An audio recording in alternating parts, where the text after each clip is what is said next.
Hildigunnur Svavarsdóttir, framkvæmdastjóri hjúkrunar við sjúkrahúsið á Akureyri, vertu velkomin. Takk. Þú ert að koma núna bara beint af samhæfingarfundi. Hvaða fundur var þetta?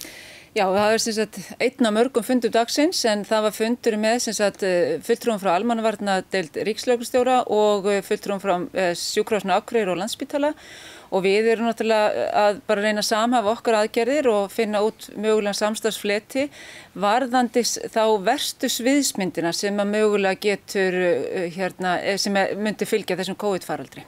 Það er svona talað að Akureyri þá eða landsbyggðirnar séu svona viku 10 dögum á eftir. Já, við erum að horfa á það. Við séum þetta svona viku 10 dögum á eftir á Landspítalanum, þannig að við svo sem vitum ekki nákvæmlega, en við verðum náttúrulega bara að horfa á þetta út frá þessu spálíkani og munum náttúrulega þetta bara spálíkan. En aðalmáli er það að við höfum samráð og við séum tilbúin til að takast á við þessa verstu mögulegu sviðsmynd komi hún upp.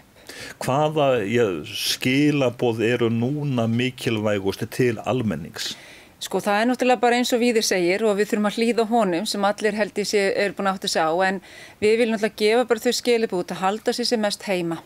Og þetta á við alla, en sérstaklega til heilbrigðisstarfsfólks að reyna að umganga sem fæsta utan vinnu, bæði að vera það helst með fjölskyldunni og líka varðandi börnin að velja 1-2 vini sem þeim er treyst fyrir að vera með, en að reyna að fækka samneyti við sem allra festa. Og það er það sem skiptir okkur mjög miklu máli, því þetta er hlut af okkar stóra áskorun að halda í okkar góða fólk til þess að hafa þau bara tiltæk við vinnu þegar við þurfum á þeim að halda, og við þurfum svo sannarlega á þeim að halda. Þannig að verið heima, hlýðum við þið, gerum það sem okkur er sagt. Hvað með bakvarðasveit? Já, við náttúrulega hvetjum alla til að skrá sig þar og við erum þegar farin að leita í þessa bakvarðasveit og við bara minnum á það að það er alltaf laust pláss fyrir gott fólk og við getum svo sannlega nýtt alla, og því að mönnunin er, eins og ég segi, stærsta áskorun fyrir okkur og í raun og veru fyrir okkur öll hér á Íslandi. COVID-19 deildin sem að sett hefur verið upp, hún sem sagt er í notkun? Hún er í notkun, já, og við sem sagt erum þar komið bara alveg fulla starfsemi á þessa einingu og erum þarna að taka við sjúklingu sem bæði eru grunaðir eða með smitt, og þetta er bara frábærlega vel gert og við erum búin að ná að svona manna þetta minnst okkur í næstu daga. Við lifum svolítið svona frá einu degi til dags, en þurfum samt að horfa vel fram á við til þess að vera í stakkbúin til að takast á við þessar sviðsmyndir sem ég nefndi áðan. En já, COVID-deildin er það sem við myndum segja svona væri bara alveg tilbúin og er í góðri notkun. En hvað með þá í COVID-göngudeildi, er það næsta skref? Já, næsta skref hjá okkur er að koma þessari COVID-göngudeildarlaginnar og það er aðeins öðruvísi, því þar erum við þá að hugsa að sinna sjúklingum út í bæ, eða þeim einstaklingum sem eru með staðfest smitt, út í bæ, en þurfa kannski einhvers konar uppvinnslu og skoðun af lækni og hjúkrunarfræðingum á deild, og þetta er í undirbúningi og vonandi náum við að opna það á næstu dögum, og þetta er það verkefni sem er unnið í samstarfi við heilsugæsluna hér á Akureyri og í raun og nágranna sveitarfélögum líka, ekki bara á Akureyri. Ríkisstjórnin, hún hefur ákveðið að auka fjárveitingar til heilbrigðisstofnana. Allt þetta kostar mikið. Þetta kostar mjög mikið. Það er ekki spurning um það, og þessi peningar sem við erum að fá er náttúrulega eitthvað sem við nýtum þá klárlega til þess að koma til móts við þann kostnað sem til fellur.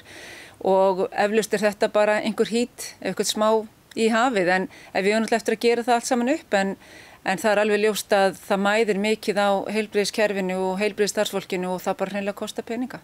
Hollvinasamtök sjúkrahússins eru í gangi?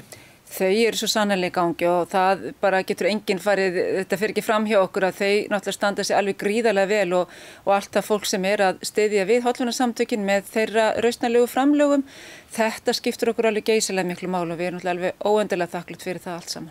Hvaða reglur gilda á fæðingadeildinni?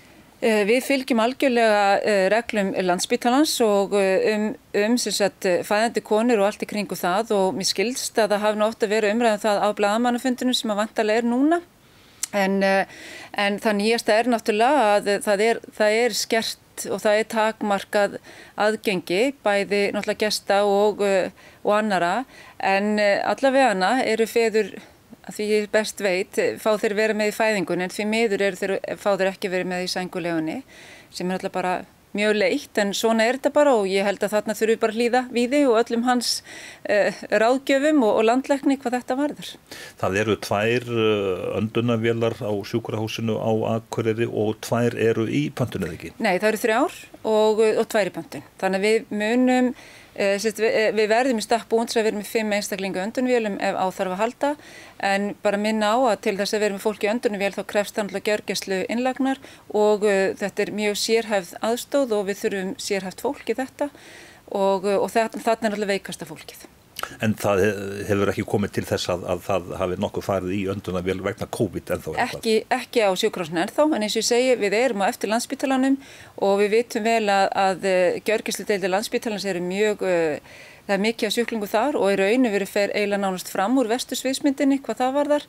Ég vona bara við förum ekki þangað en það er eins gott að halda í allar góðar vonir. En svona stóru skilaboðin haldið ykkur heima? Haldið ykkur heima og farið eftir þeim fyrirmælum sem að okkur eru sögð og bara munið það, bara haldið ykkur heima. Hildigunnur Svavarsdóttir, framkvæmdastjóri hjúkrunar við sjúkrahúsið á Akureyri. Þakka þér fyrir komuna. Já, takk.